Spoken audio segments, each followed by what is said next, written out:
kandi bizakomeza. Ikindi twigize ko muza kuri ibintu bya tax stickers.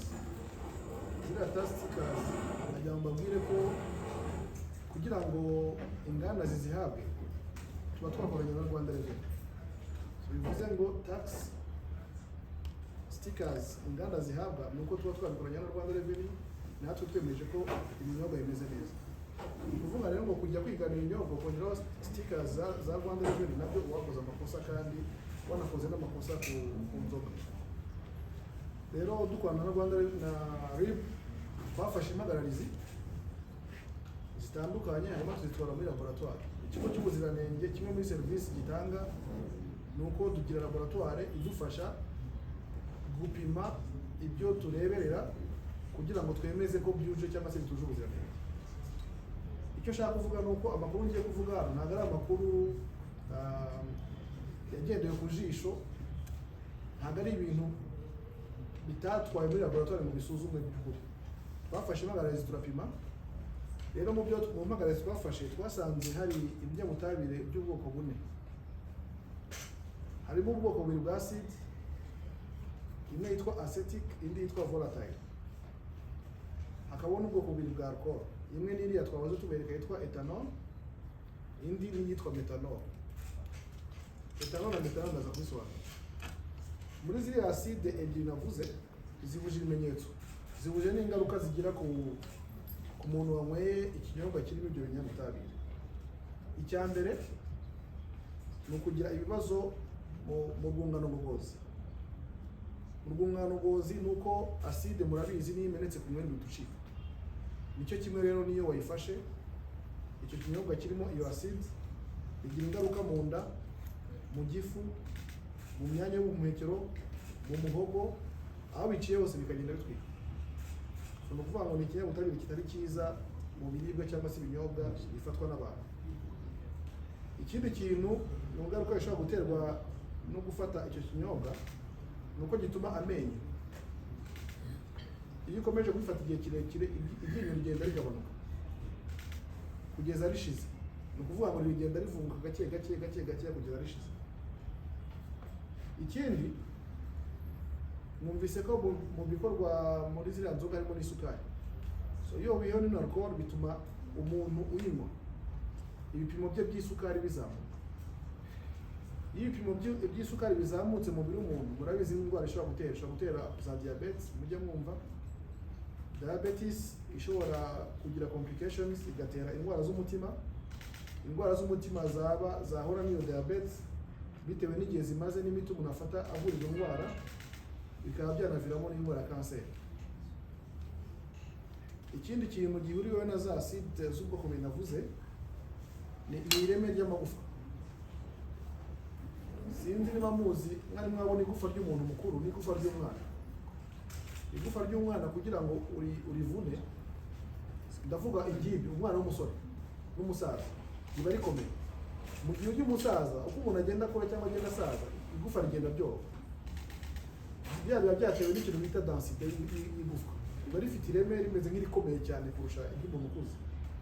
Iyo umuntu rero anywa ikinyobwa kirimo izi acide z'ubwoko bubiri, rya reme ry'igufa rigenda rigabanuka ku buryo igufa rishobora kuvunika mu buryo bworoshye, byoroha cyane kurusha uko umuntu muzima yakagombye kuba afite amagufa afite ireme. Icyo ni icyiciro cya mbere cy'ibinyabutabire byabonetse bya acide. Icyiciro cya kabiri ni cya alcohol zabonetsemo. Iya mbere ni ethanol, ari nayo twerekanye hariya. Ethanol igira ingaruka ebyiri. Hari ingaruka zishobora kuza muri ako kanya kuva ku munota umuntu yayinywereyeho cyangwa se umunsi ukurikiyeho cyangwa se icyumweru, ariko munsi y'amezi 6. Izo ngaruka rero ni izi ngizi. Icya mbere ni uko imifatire y'ibyemezo irahinduka. Ubwo dushaka twanabihuza no gusinda cyangwa se utubwenge bitewe n'uko yafashe inzoga. Tubyumvikanaho neza, iriya ethanol iremewe gukoreshwa, ariko se ikoreshwa mu bipimo bingana gute? Buriya mu nzoga zose turekura twemerera kujya ku isoko nuko tuba twemeranijwe n'ibipimo banditse. Ibipimo bashyize kuri label bihura n'ibipimo twavanye muri laboratoire. Abashaka gukora amakosa akenshi batwereka ibipimo byemewe, ariko ibirimo imbere ubona nuko wapima bikaba biri hejuru.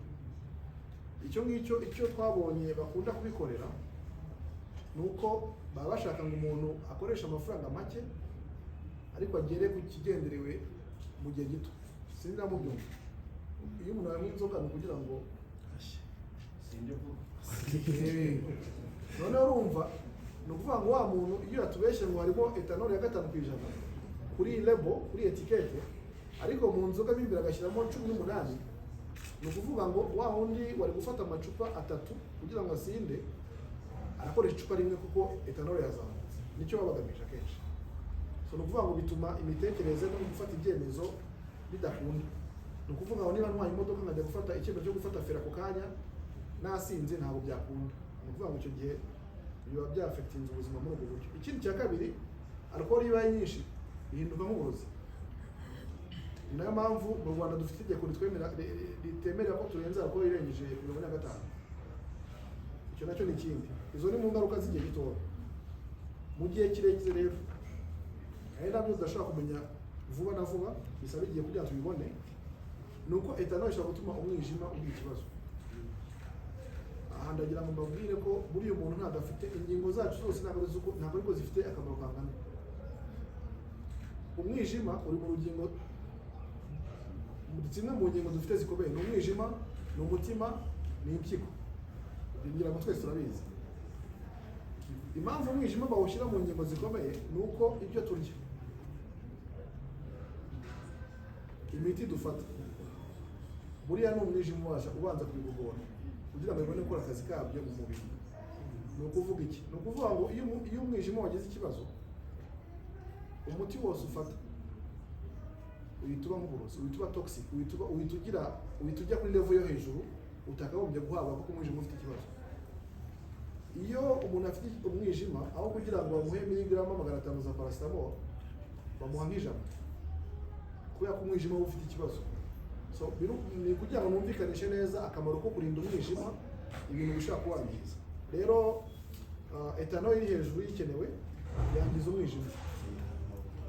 Ikindi cya kabiri nari nakivuze ni indwara z'umutima zishobora guterwa n'inzoga, ariko izo ndwara z'umutima zishobora kuvamo na stroke iyo zageze ku rwego hejuru.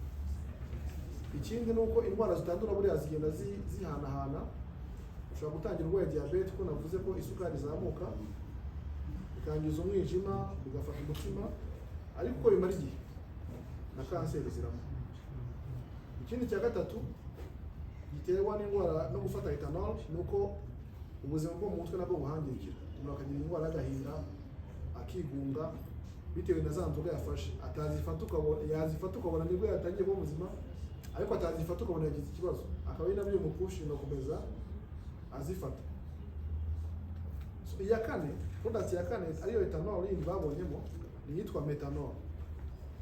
Methanol ni nayo mbi cyane. Impamvu ari mbi nuko icyambere ntabwo tuyemerera gukoreshwa mu bintu bakoresha bakora inzoga zisembuye. Etanol rero twavuze ko yemerewe gukoreshwa,